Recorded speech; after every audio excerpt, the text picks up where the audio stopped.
viewers, once again I welcome in the course Transportation Engineering. So in Transportation Engineering, I have discussed about the geometric design, and in geometric design we have already discussed how to compute the stopping side distance and effect of gradient on the stopping side distance and then overtaking side distance. So today I will discuss the horizontal alignment, and in horizontal alignment I will discuss the horizontal curve and the analysis of super elevation. So what is the horizontal curve? So let us start.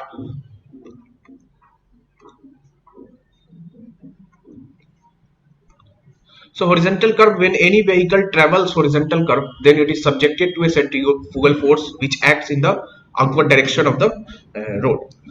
So horizontal curve में क्या है कि जैसे हम लोग जैसे straight portion से move किए, लेटर से कि जब हमारा जो व्हीकल मूव कर रहा है, लेटर से कि ये हमारा horizontal straight portion of the road है, और उसके बाद फिर ये भी हमारा straight portion of the road है, और इस स्ट्रेट पोर्शन इन बिटवीन जो हमारा क्या है कि कुछ एक कर्व है, लेटर से कि ये this is our horizontal curve. तो हॉरिजॉन्टल कर्व में क्या होगा कि एक जो फोर्स जो है जिसे बोला जाता है centrifugal force, that will be acts outward direction. Let us say कि यहाँ पे हमारी व्हीकल है, then it is not a problem, but यहाँ पे अगर हमारी व्हीकल मूव कर रही है तो यहाँ पे जैसे मूव करेगी तो यहाँ पे एक सेंट्रीफ्यूगल फोर्स जो आउटवर्ड लगेगा. लेट अस से कि this is the centrifugal force, और ये हॉरिजॉन्टल कर्व जो है उसकी रेडियस जो है r है, और this is the straight portion of the road. Straight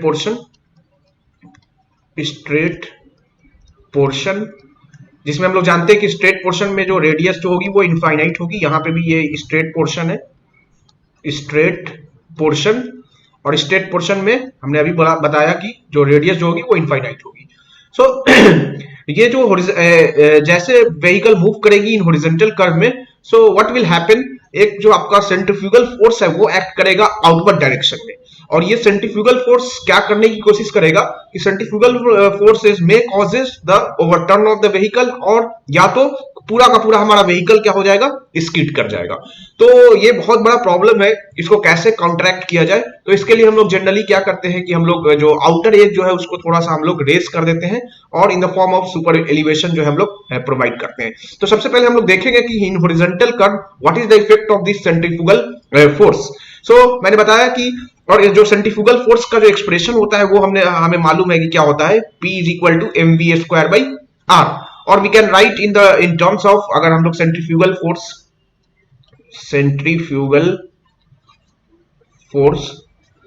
P is equal to, हमने बताया कि क्या होगा, m into v² divided by r, where v जो है आपका speed of the vehicle, r जो है रेडियस ऑफ द कर्व, और m जो है मास है. तो और हम लोग ये भी जानते हैं कि m is equal to w is equal to m into g, mass into acceleration due to gravity. So यहां से मास को क्या लिख सकते हैं, w by g, where w is the weight of the vehicle. So centrifugal force can be written as w by g into v²/r. So ये हमारा centrifugal force हो गया. So ये ज्यादा जो है वो कर्व में ही प्रॉब्लम, बिकॉज जहां पे रेडियस एग्जिस्ट कर रहा है.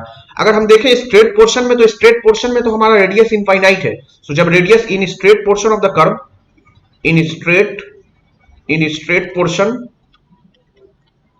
ऑफ द रोड, जैसे स्ट्रेट पोर्शन में हमारी व्हीकल मूव करेगी तो ये दोनों प्रॉब्लम नहीं होगी, ये ना तो स्किडिंग की प्रॉब्लम होगी और ना ही ओवरटर्निंग की प्रॉब्लम होगी. क्यों? क्योंकि इस स्ट्रेट पोर्शन में जो है रेडियस जो है वो इनफाइनाइट है, तो हमारा सेंट्रीफ्यूगल फोर्स जो हो गया वो क्या हो गया, जीरो हो गया. तो सेंट्रीफ्यूगल फोर्स जीरो है, मतलब कि सेंट्रीफ्यूगल फोर्स एक्ट ही नहीं कर रहा है, तो ना तो स्किडिंग की प्रॉब्लम होगी और ना ही ओवरटर्निंग की प्रॉब्लम होगी. सो ओवरटर्निंग और स्किडिंग की प्रॉब्लम कहां होगी, जहां पे हमारा जो कर्व पोर्शन है, जहां पे रेडियस एग्जिस्ट कर रहा है और ये व्हीकल मूव कर रहा है एट ए वेलोसिटी v से. तो क्या होगा, इसका एक फोर्स जो लगता है जिसे सेंट्रीफ्यूगल फोर्स करते हैं वो एक्ट्स आउटवर्ड करेगा. तो क्या क्या इफेक्ट्स हो सकता है, so what are the various effects due to this centrifugal force. So the effects of the centrifugal force P क्या क्या इफेक्ट कर सकता है. तो ये क्या कर सकता है कि overturn the vehicle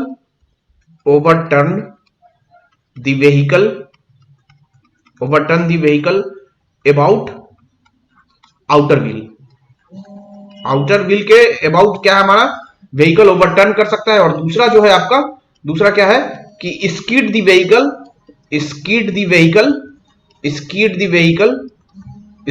vehicle laterally outward. Laterally outward, laterally outward, ये हमारा स्किड भी हो सकता है, इसकी भी चांसेस है। So let us take one by one कि क्या क्या होगा। पहला इफेक्ट हम लोग ले कि ओवरटर्निंग इफेक्ट को अगर ले, due to the centrifugal force overturning effect. So पहला जो अगर हम लोग हेडिंग डाले कि ओवरटर्न कौन से कंडीशन में, overturning of the vehicle. So let us say कि ये हमारा जो है, ये हमारा व्हीकल है। अगर यहाँ पे अगर देखा जाए तो ये तो व्हीकल जो है आपका जो है, अगर हम इसको क्रॉस सेक्शन कट करें तो कुछ इस तरह आपका व्हीकल जो है दिखेगा। लेट अस से कि ये हमारा व्हीकल है, लेट अस से दिस इज आवर व्हीकल, ये व्हील है लेट अस से, और ये इस व्हील को हम लोग बोलेंगे कि ये हमारा आउटर व्हील है और ये हमारा सीजी है व्हील का, सॉरी व्हीकल का। सो व्हीकल जो है at a speed v move कर रही है, तो यहाँ पे आउटवर्ड डायरेक्शन में क्या सेंट्रीफ्यूगल फोर्स एक्ट करेगा। और लेट अस से कि this is the total weight W, total weight जो है हमारा व्हीकल का W है, and this is called, this is outer wheel, outer wheel, and this is called inner wheel, ये हमारा इनर व्हील है। और ये जो हाइट जो है जहां पे सीजी से आपके जो है वो h है, and we can say the width of the vehicle या सेंटर आपका डिस्टेंस बिटवीन टू व्हील्स जो है हमारा b है। तो जब सेंट्रीफ्यूगल फोर्स एक्ट करेगा तो व्हीकल कुछ इस तरह का हमारा होगा। लेट अस से कि ये हमारा व्हीकल है और ये कुछ इस तरह का ओवरटर्न करने की कोशिश करेगा। जब हमारा P इस तरह लगेगा, कुछ इस तरह ओवरटर्न करने की कोशिश करेगा due to this centrifugal force. So overturn कब होगा, जब हमारा जो है आपका ओवरटर्निंग मोमेंट जो है वो हमारा ज्यादा हो जाए as compare to the resisting moment या रेजिस्टिंग मोमेंट। तो यहाँ पे ओवरटर्निंग मोमेंट कितना होगा, ओवरटर्निंग मोमेंट जो होगा वो कौन सा है, तो ये दिस सेंट्रीफ्यूगल फोर्स, और ये अगर मैं मोमेंट लू about this outer wheel along, तो ये हमारा सीजी है, तो ये कितना हो जाएगा P इंटू एच, तो P इंटू एच। और आपका रेजिस्टिंग मोमेंट जो होगा, रेजिस्टिंग मोमेंट जो होगा that is equal to self weight of the vehicle, that is W into पूरा का पूरा, अगर दोनों के बीच का डिस्टेंस B है तो आपका क्या हो जाएगा B/2। सो अगर मैं ये लिमिटिंग कंडीशन की बात की जाऊं तो ओवरटर्न कब, on the verge of overturn कब होगा, जब हमारी P into H that is equal to W into B/2, या यहां से हम लोग क्या लिख सकते हैं, P/W is equal to B/2H।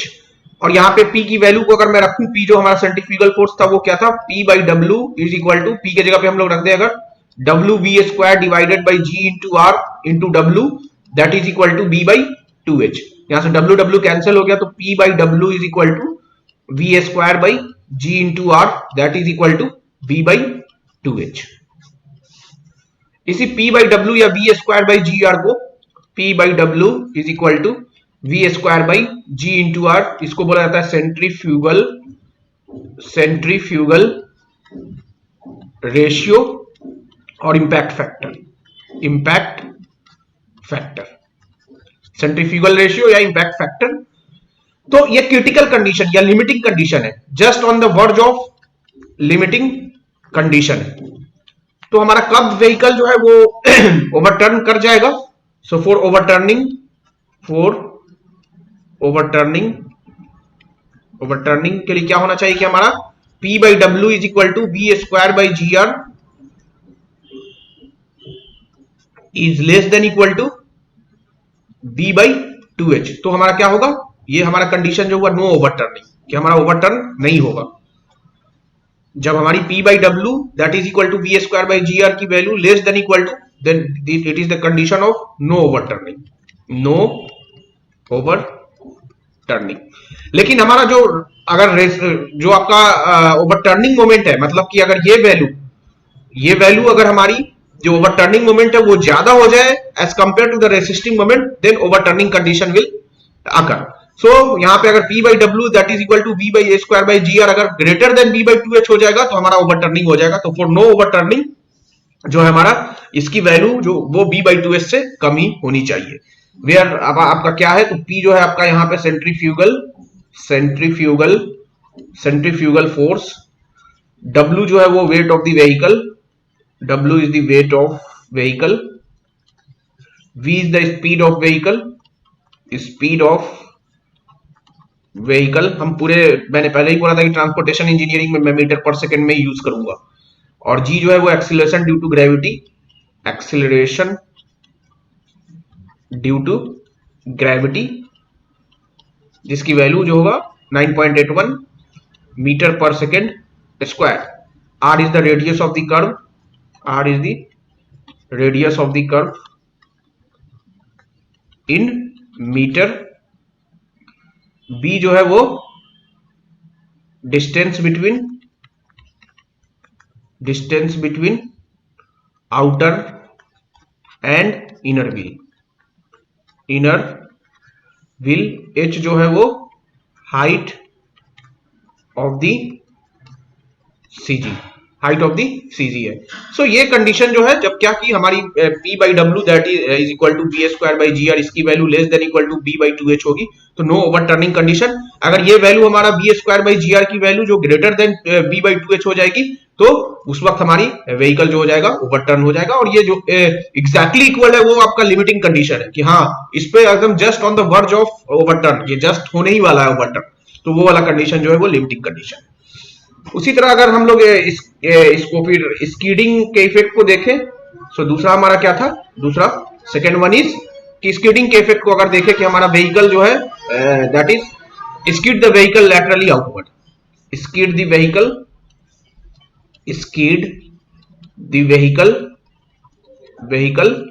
Laterally outward. अगर हमारा व्हीकल जो है स्कीड करने, तो कैसे स्कीड करेगा, तो अगर मैं बनाऊं यहाँ पे फिर से, लेट अस से दिस इज द व्हीकल, ये हमारा व्हीकल है और ये हमारा आउटर व्हील और this is the inner wheel, और ये हमारा सेंट्रीफ्यूगल फोर्स P लग रहा है और वेट जो है व्हीकल की वो W है। अब यहीं पे अगर मैं देखूं तो यहाँ पे रिएक्शन जो होगा वो, लेट अस से कि ये पॉइंट जो है A है और ये B है, तो यहाँ पे रिएक्शन जो होगा वो RA और यहाँ पे रिएक्शन जो होगी वो RB। और यहीं पे आपका जैसे यहाँ पे आपका फ्रिक्शनल फोर्स जो लग रहा होगा FA एंड FB जो दो होगा। सो यहाँ पे हमें चेक करना है कि हमारा जो होगा कि आपका जो रेसिस्टिंग फोर्स जो होगा, रेसिस्टिंग फोर्स जो कि आपको स्कीड नहीं होने देगा, वो कौन सा है, resisting force that is equal to, जो या तो आप फ्रिक्शनल फोर्स कह लो, तो वो कितना हो जाएगा, लेट अस से कि F is the coefficient of friction और into normal force. So normal या रिएक्शन फोर्स, तो रिएक्शन जो क्या है वो RA plus RB, F into RA plus RB, या इसको हम लोग क्या लिख सकते हैं, F RA प्लस RB जो होगा that is equal to W, RA plus RB is equal to W, so क्या लिख सकते हैं F इंटू W। और यहां पे आपका जो होगा ड्राइविंग फोर्स जो होगा, ड्राइविंग फोर्स जो कि आपका कॉज करेगा व्हीकल को पूरा का पूरा स्कीड करके बाहर कर दे पेवमेंट से, रोड से, तो वो कितना हो गया, that is equal to P। So हमारा लिमिटिंग कंडीशन कब होगा कि just on the verge of skid क्या होगा, driving force is equal to आपका रेसिस्टिंग फोर्स या frictional force F into W, resisting force या फ्रिक्शनल फोर्स जो होगा वो F इंटू W। तो यहां से हम लोग क्या लिख सकते हैं, P by W is equal to F, और P बाई डब्ल्यू अभी हमने बताया कि क्या है, सेंट्रीफ्यूगल रेशियो या इंपैक्ट फैक्टर। तो अगर P by W is equal to P by W को हम लोग क्या लिख सकते हैं, V square by G R. So P by W is equal to V square by G into R is equal to F। ये हमारा limiting condition है कि just on the verge of skid. So ये limiting condition है हमारा, limiting condition. So for no skidding जो आपका होगा कि जो अब हमारा स्कीड नहीं हो उसके लिए क्या कंडीशन होना चाहिए, सो फॉर नो स्कीड हमारी जो है वो centrifugal ratio P by W is equal to V square by G R, इसकी वैल्यू जो होनी चाहिए it should be less than equal to F। और F यहाँ पे क्या है आपका कोफिशिएंट ऑफ जो आपका है ये for no skid condition, F जो आपका यहाँ पे है कोफिशिएंट ऑफ लैटरल फ्रिक्शन, जिसकी वैल्यू जो होती है 0.15। अगर स्किड कंडीशन होगा तो क्या हो जाएगा हमारा V square by G R की value greater than if in that condition हमारा स्कीडिंग होगा, स्कीड विल अकर। सो ये दो कंडीशन जो है वो हमको सेंट्रीफ्यूगल के फोर्स की वजह से हमने बताया कि दो इफेक्ट जो आ रहा है, पहला ओवरटर्निंग और दूसरा स्कीडिंग है, इसको कैसे हम लोग नहीं होगा, और उसके कंडीशन को हमने देखा। तो इसी के so for no sliding and no overturning के लिए क्या कंडीशन होगा कि ना हमारा दो जो व्हीकल है ना तो ओवरटर्न करे और ना ही स्लाइड करे। So for no sliding, for no sliding and no overturning, for no overturning के लिए हमारा जो सेंट्रीफ्यूगल रेशियो है P by W that is equal to V square by G R, इसकी value should be less than equal to किसके, B by two H and coefficient of friction, इससे कम ही होना चाहिए दोनों से। ठीक है, तो ये हमें ध्यान में रखना है कि जो for no sliding and no overturning हमारा centrifugal ratio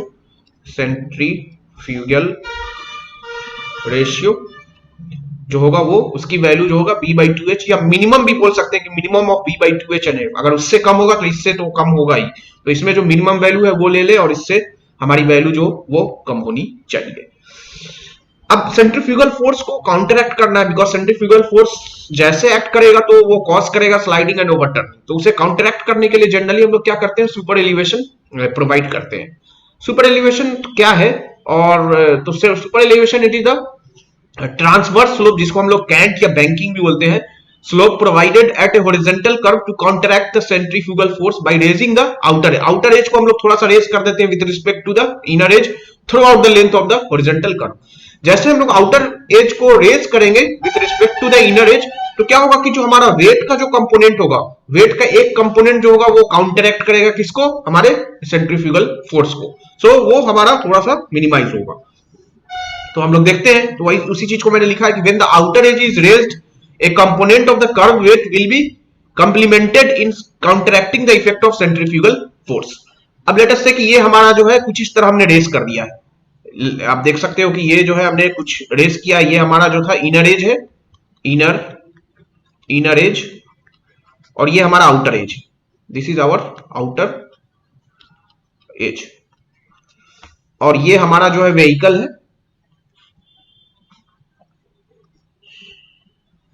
this is our vehicle, ये हमारा व्हीकल है।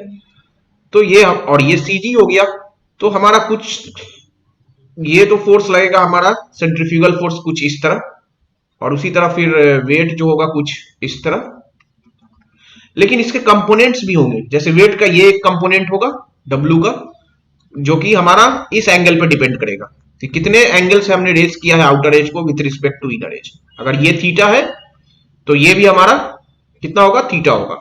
तो इसका दो कंपोनेंट आएगा, एक component this component is W cos theta, और फिर इसका एक कंपोनेंट जो आएगा डब्ल्यू साइन थीटा।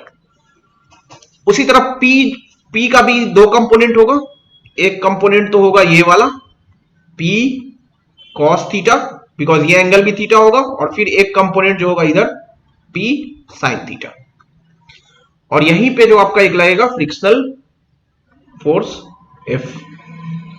सो इस डायरेक्शन में अगर फोर्स को हम लोग इक्वेट करें तो क्या हो जाएगा हमारा कि P cos theta is equal to W sin theta plus frictional force, और ये फ्रिक्शनल फोर्स क्या हो जाएगा, फ्रिक्शनल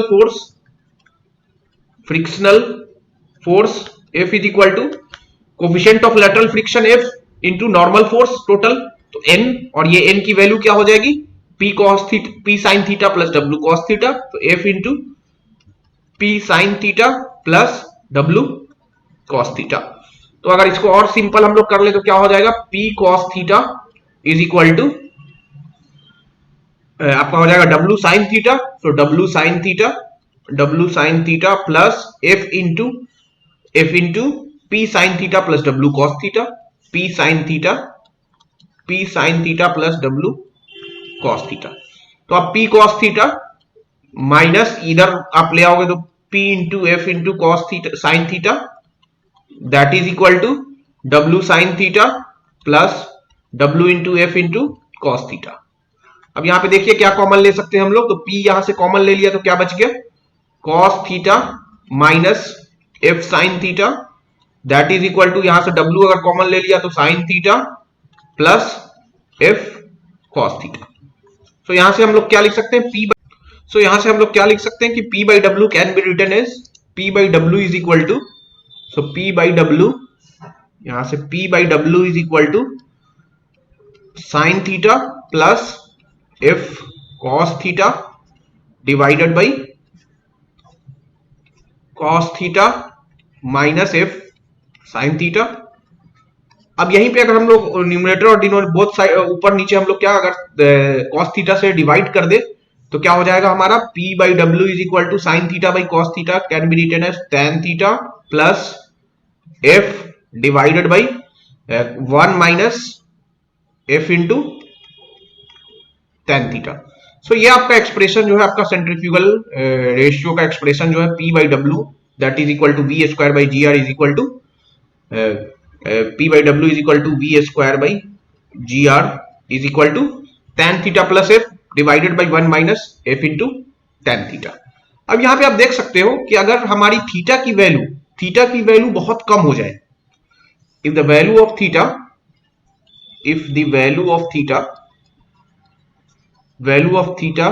इज वेरी लेस,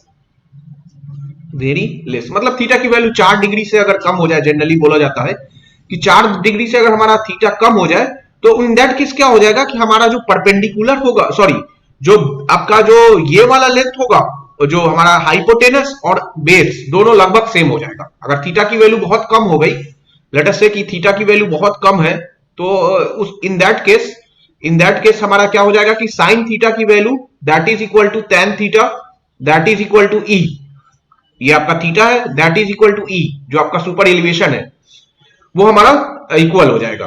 तो यहां से आप sine theta is equal to tan theta is equal to E भी हम लोग लिख सकते हैं। तो क्या हम यहाँ पे एक्सप्रेशन जो हमारा हो जाएगा क्या हो जाएगा, P by W is equal to V square by G R is equal to, हम लोग क्या लिख सकते हैं, tan थीटा की जगह पे E लिख सकते हैं, तो E plus F divided by 1 minus E into F. Remember in mind that कि थीटा बहुत कम है। अगर थीटा आपको क्वेश्चन में दिया हुआ है 12 डिग्री 14 डिग्री 20 डिग्री, तो आपको फिर यही एक्सप्रेशन यूज करना है, आपको इसी वाले एक्सप्रेशन को यूज करना है। इस चीज का बिल्कुल ध्यान रहे, गेट में एक बार इससे पूछा हुआ है कि रेसिंग में जो है हमारा जनरली जो है कि एंगल जो ज्यादा होता है तो आपको वहां पे थीटा दिया हुआ था तो ये एक्सप्रेशन को यूज करना है। मैं बार बार बोल रहा हूं कि ये एक्सप्रेशन कब एप्लीकेबल है, जब आपकी थीटा की वैल्यू बहुत कम हो। तो यहां से हमारा क्या हो जाएगा कि V square by G R is equal to E plus F divided by 1 minus E F. अगर हमारी एफ की वैल्यू अगर हमारा लेटेस्ट से कि हमने ले लिया कि एफ जो थीटा तो हमारा लेस है ही है, थीटा भी लेस है और एफ की वैल्यू जो है वो 0.07 सॉरी हमारा कोफिशिएंट ऑफ फ्रिक्शन की वैल्यू जो है वो तो हमारे पास मालूम ही है कि एफ की वैल्यू हमारी कितनी है, कोफिशिएंट ऑफ लैटरल फ्रिक्शन जो होती है वो दैट इज इक्वल टू 0.15 और E की वैल्यू अगर हमने ले लिया है मैक्सिमम जो प्लेन एंड रोलिंग टेरेन के लिए वो 0.07 और 7।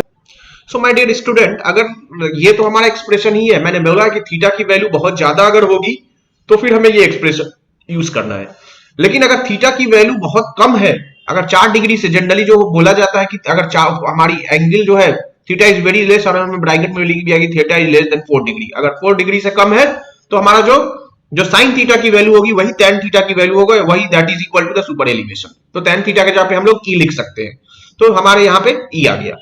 अब हमने बोला कि E हमारा थीटा तो कम है ही है, थीटा जो है हमारा लेस है। इफ यहाँ पे अगर मैं लिखूं कि if theta is very very less, अगर 4 डिग्री से भी कम है और F की वैल्यू हमने ले लिया है 0.15 और जो E की वैल्यू है वो हमने ले लिया 0.07 लेटेस्ट से 7% जो होता है प्लेन एंड रोलिंग टेरेन के लिए सुपर एलिवेशन की वैल्यू ले जाती है। तो ये E इंटू एफ की वैल्यू तो बहुत कम हो गई ना। अब 1 minus the value is very less, तो ये एग्जैक्टली 1 माइनस ई एफ जो होगा लगभग 1 के बराबर ही हो गया। 1 minus E F is exactly equal to 1। So हमारा क्या हो गया कि V square by G R that is equal to, आप देखो यहाँ पे V square by G R is equal to E plus F.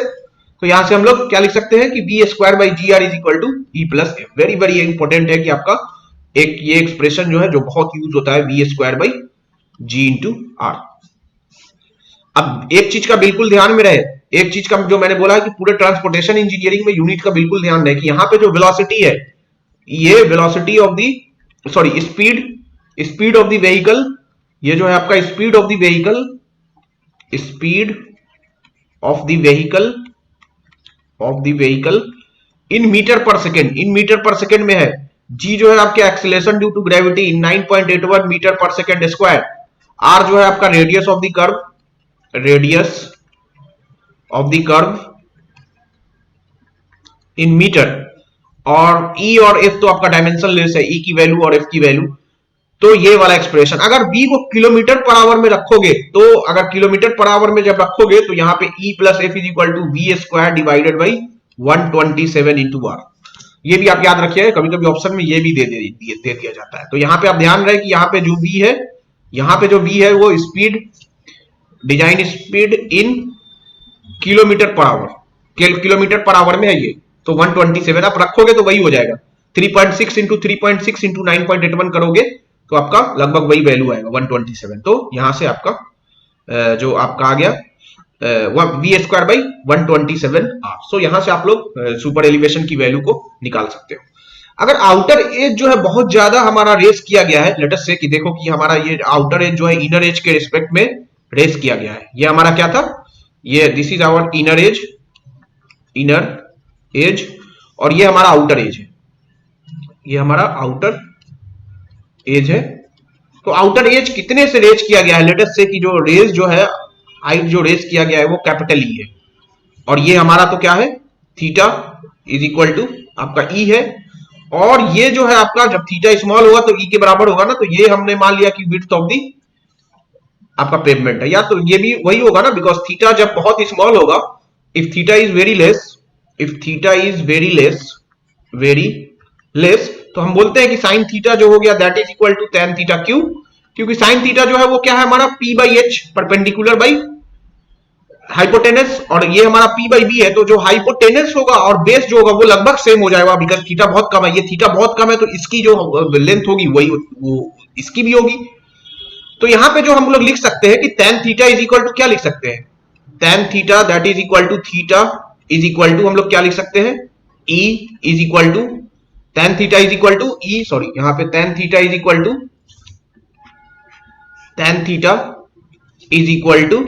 E is equal to क्या लिख सकते हैं हम लोग, ई बाई बी। तो यहां से हम लोग राइज भी निकाल सकते हैं कि हमारा आउटर रेस कितने से रेस किया गया है। तो ई इज इक्वल टू हम लोग क्या लिख सकते हैं, ई इंटू बी, इतने से रेस किया गया है, इंटू बी से। वेयर ई जो आपका super elevation, B is the आपका पेवमेंट का विड्थ है, और कैपिटल ई जो है आपका रेस किया गया है आउटर रेस का। So raising height of outer edge, outer edge को कितने से रेस किया गया है, ई इंटू बी से हमें रेस किया गया है। ठीक है, अब यहां पे देख लेते हैं कि कैसे डिजाइन करते हैं सुपर एलिवेशन को। Design of super elevation, design of super elevation, because हमने देखा कि E plus F is equal to V square by G R. जो तो हमारा जो सुपर एलिवेशन है, आर तो किसी भी एक इसके लिए फिक्स है, जी भी फिक्स है, मतलब वेलोसिटी पे डिपेंड करेगा। तो जितनी ज्यादा जो वेलोसिटी, एक सर्टेन वेलोसिटी के लिए हम लोग ऐसा नहीं है कि हमेशा जो है जो आपका सुपर एलिवेशन को अलग अलग डिजाइन करेंगे। तो उसके डिजाइन के लिए जो आईआरसी ने, इंडियन रोड कांग्रेस है, उन्होंने एक गाइडलाइन दिया कि कैसे आपको डिजाइन करना है। तो एज पर द आईआरसी, पहला स्टेप जो है आपका डिजाइन ऑफ सुपर एलिवेशन में, स्टेप 1 कि सबसे पहले तो आप क्या करो कि for mixed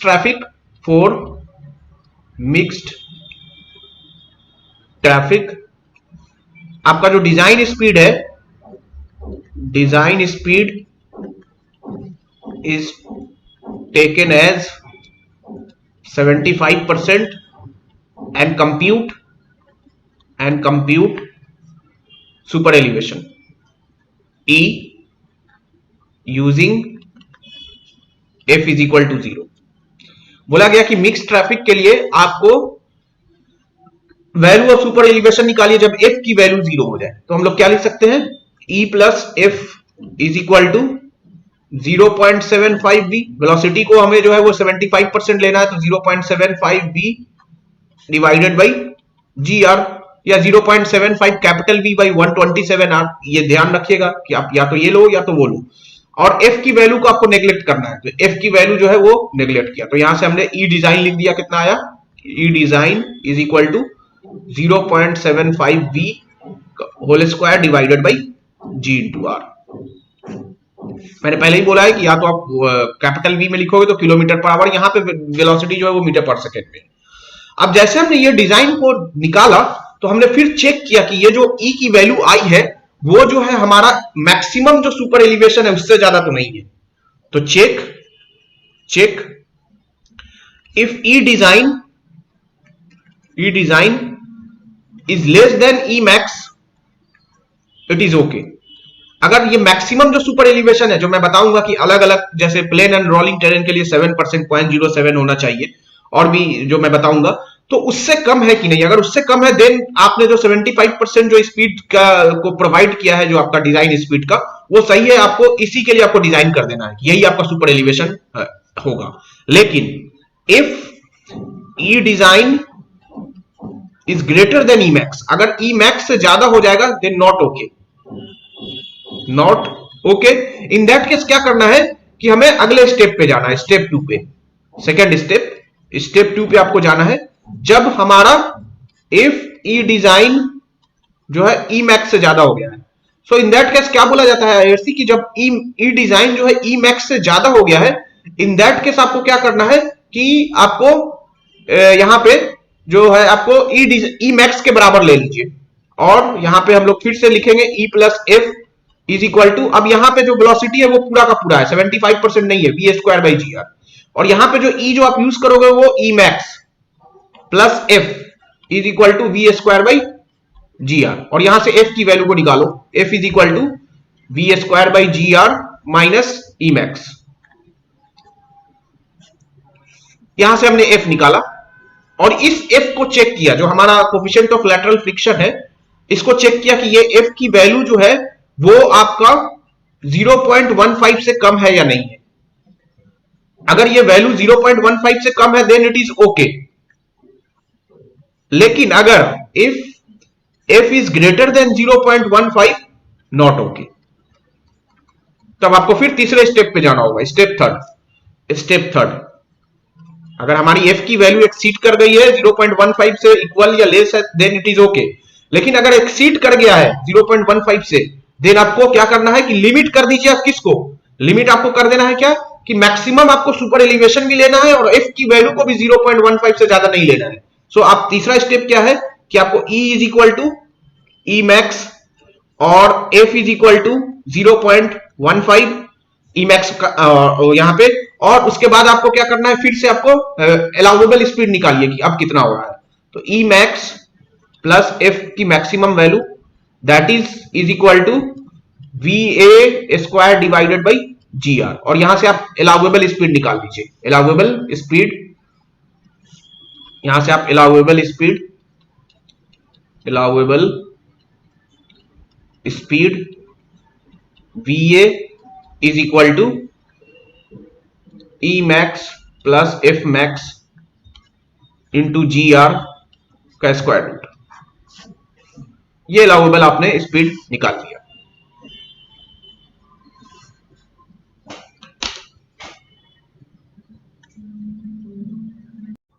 So if the allowable speed is computed, and if I compare the allowable speed with design speed, so if allowable speed is greater than equal to design speed v, then it is okay, and provide e is equal to 0. Emax, e is equal to Emax, whatever we have provided, e is equal to Emax. But if allowable speed is less than design speed, at that time we have to limit we have to limit the speed as V. आपको sign board लगा देना है कि हाँ इतने इससे speed से ज्यादा हमें व्हीकल नहीं मूव करना चाहिए, otherwise there is a chances of overturning और स्किडिंग। सो इससे ज्यादा आप जो है लिमिट वहां पे साइन बोर्ड लगा दिया कि यही हमारा अलाउबल स्पीड होना चाहिए। So this is all about the कैसे आपको सुपर एलिवेशन डिजाइन करना है। फिर से मैं एक बार बता देता हूं कैसे डिजाइन हमने किया था। सो डिजाइन जो है हमने किया सबसे पहले क्या कि फॉर मिक्स ट्रैफिक जो है हमें डिजाइन स्पीड जो लेना है वो 75% हमें लेना है, 75%, और neglecting the value of coefficient of lateral friction, and in that time we have to find the super elevation की कितनी वैल्यू आ रही है। so हमने यहाँ पे लिया कि E is equal to 0.75 75% of the design speed divided by GR, और वहां से हमने E की वैल्यू को निकाला और फिर हमने देखा कि वो वैल्यू जो है हमारे मैक्सिमम जो सुपर एलिवेशन की वैल्यू जो है एज पर द IRC जो बताया जाता है उससे कम है कि नहीं। अगर उससे कम है देन जो हमने निकाला है ये डिजाइन उसी पे हमें डिजाइन कर देना है कि हाँ यही वैल्यू सुपर एलिवेशन की होगी। अगर वो जो हमने वैल्यू कंप्यूट किया है 75% ऑफ द डिजाइन स्पीड से वो वैल्यू मैक्सिमम से ज्यादा एक्सीड कर गया है, देन इन दैट केस हमें क्या करना है कि एफ की वैल्यू को निकालना है by taking the value of E is equal to E max. तो दूसरा स्टेप हमने बताया क्या कि दूसरा स्टेप जो है कि हमें ई की वैल्यू अगर ई मैक्स से ज्यादा हो गया तो हमें लिमिट कर देना है ई मैक्स तक और हमें एफ की वैल्यू को निकालना है कोफिशिएंट ऑफ लैटरल फ्रिक्शन। अगर ये कोफिशिएंट ऑफ लैटरल फ्रिक्शन हमारे की वैल्यू अगर 0.15 से कम है देन हमें प्रोवाइड करना है provide E is equal to E max. Otherwise अगर अगर F की वैल्यू भी एक्सीड कर गई है जो डिजाइन आपका वैल्यू है कोफिशिएंट ऑफ लैटरल फ्रिक्शन मतलब 0.15 से, तो फिर आपको क्या करना है दोनों के वैल्यू को लिमिटिंग वैल्यू ले लेना है, मतलब E is equal to E max और F इज इक्वल टू 0.15 और F मैक्स, और देन आपको स्पीड निकालना है अलाउएबल स्पीड। तो तीसरा स्टेप क्या है कि हमने इसको भी लिमिट कर दिया इसको भी लिमिट कर दिया, अब अलाउएबल स्पीड हमने निकाला that is equal to E max plus F max और ई मैक्स प्लस 0.15 अगर 7% है तो 0.07 प्लस 0.15 इंटू जी आर और वहां से हमने अलाउएबल स्पीड निकाला। अगर अलाउएबल स्पीड की value greater than equal to design speed है then it is okay and provide जो whatever we have taken the value of E that is equal to E max वही हमारा जो होगा super elevation की value होगी। अगर allowable speed की वैल्यू हमारी डिजाइन स्पीड से कम हो गई है तब तो कोई उपाय ही नहीं है, फिर हमें क्या करना है we have to restrict the speed limit the speed as a allowable speed, और आपको साइन बोर्ड लगा देना है कि इससे ज्यादा स्पीड से व्हीकल नहीं मूव करना चाहिए इस वाले रीजन में। ठीक है, सो ये this is all about the design of super elevation. अब कितनी मैक्सिमम वैल्यू होती है आईआरसी की वो भी बताया कि मैंने कि फॉर अर्बन एरिया के लिए जो मैक्सिमम वैल्यू जो होगा वो 4% और या 0.04, और for plain and rolling terrain और hilly terrain curve with snow के लिए मैक्सिमम वैल्यू जो होगी वो 0.07 या 7%, and for hilly terrain not covered with snow is equal to 10%। और हमारी जो डिजाइन जो कैम्बर की जो हमारी जो सुपर एलिवेशन की डिजाइन वैल्यू जो होगी वो कैम्बर के value in between E max और कैम्बर के बीच में या इक्वल होगा, that depends on the situation. यहीं पे एक टर्म है कि इक्विलिब्रियम सुपर एलिवेशन क्या होता है। सो इक्विलिब्रियम सुपर एलिवेशन का क्या होता है कि ऐसा सुपर एलिवेशन जहां पे हमारा क्या है कि हमारा पूरा का पूरा जो है हमारा ये जो हमारा फोर्स था सेंट्रीफ्यूगल फोर्स वो काउंटर एक्ट हो गया है पूरा का पूरा, और हमारा जो प्रेशर जो है इनर व्हील और आउटर व्हील पे एग्जैक्टली इक्वल हो गया है, सेम हो गया है। इन दैट केस हमें कोफिशिएंट ऑफ लैटरल फ्रिक्शन को नेग्लिजिबल लेना है। When entire centrifugal force is counteracted by the super elevation alone with a contribution of the coefficient of lateral friction is negligible, in that case हमारा pressure जो होगा inner और outer tyre पे same होगा। तो कुछ भी आपको बोल सकता है, आपको हमेशा ब्लाइंडली नहीं E plus F is equal to B square by G R लगाना है, E plus F is equal to V square by G R. तो ये ब्लाइंडली कोफिशिएंट ऑफ फ्रिक्शन की वैल्यू क्वेश्चन में दी भी रही, अगर ये क्वेश्चन में बोल दिया कि सुपर एलिवेशन आपको इक्विलिब्रियम सुपर एलिवेशन निकालना है या प्रेशर जो है आपका इनर व्हील और आउटर व्हील पे सेम हो गया है, in that case you have to neglect the value of coefficient of lateral friction. बिल्कुल ध्यान में रखें। तो यहाँ पे हमें इक्विलिब्रियम सुपर एलिवेशन जो होगा यहाँ पे हमें एफ की वैल्यू को नेग्लेक्ट किया और यहाँ पे हमारा ई जो है इक्विलिब्रियम जो है equilibrium super elevation that is equal to V square by G R, या ये अगर स्पीड हमारा मीटर पर सेकेंड में होगा तब here speed V in metre per second, या तो हम लोग और लिख सकते हैं कि क्या यहां पे और E equilibrium is equal to capital V divide V square by 127R, और यहाँ पे स्पीड जो होगा वो किलोमीटर पर आवर में होगा, this speed in kilometre per hour. तो जो भी आपको रखना है यहाँ पे मीटर पर सेकंड में रखो, तो ये वाला एक्सप्रेशन यूज करिए इक्विलिब्रियम का। बस एक चीज का ध्यान में रहे कि हमारा इक्विलिब्रियम सुपर एलिवेशन के केस में F की वैल्यू को नेग्लेक्ट करना है, और प्रेशर जो होगा हमारा इनर और आउटर व्हील पे सेम होगा। उसी तरह एक और चीज है कि हमें जो निकालना होता है कि radius beyond which no super elevation is required, कि ऐसा रेडियस प्रोवाइड कर दो कि उसके बाद हमें सुपर एलिवेशन की जरूरत ही नहीं पड़े। मतलब कि हमें, तो हम लोग क्या फॉर मिक्स ट्रैफिक के लिए हम लोग जो यूज किए थे E is equal to 0.75 V का whole square divided by G into R, यही तो हमने यूज किया था। और यहाँ पे जो है R की वैल्यू जो होगा वही आपका रेडियस होगा beyond no super elevation is required, that is equal to 0.75 into V का whole square divided by G into E, या E1 यहाँ पे हमने नाम दिया तो E1, ये रेडियस होगा।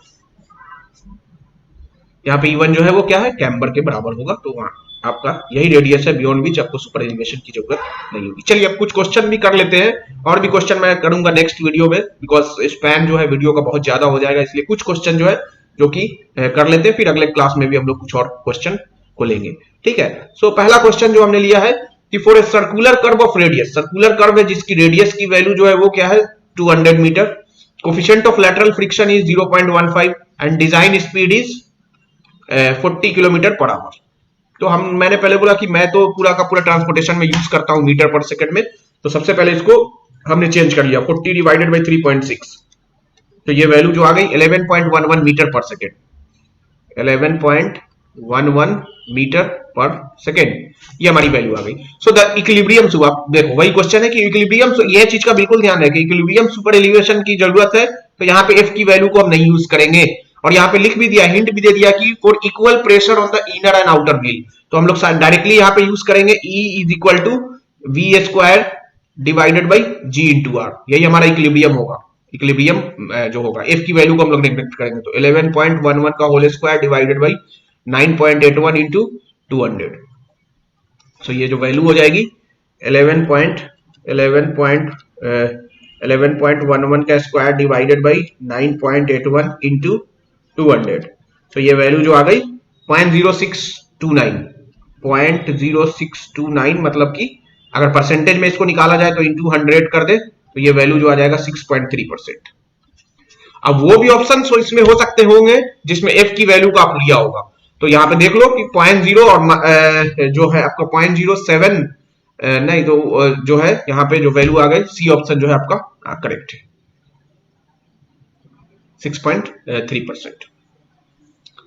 चलो दूसरा क्वेश्चन जो हमने फिर से लिया है आज के सेशन का, design A super elevation for a national highway, national highway के लिए हमें सुपर एलिवेशन को डिजाइन करना है, डिजाइन स्पीड दी हुई है आपकी, V की वैल्यू जो है वो 100 किलोमीटर पर आवर। सबसे पहले तो इसको हम मीटर पर सेकंड में चेंज कर लें, तो 100 डिवाइडेड बाई 3.6, तो ये वैल्यू जो आ गई आपकी 27.77 मीटर पर सेकंड में इसकी वैल्यू आ गई, और रेडियस दी हुई है प्लेन टेरेन की 357 मीटर।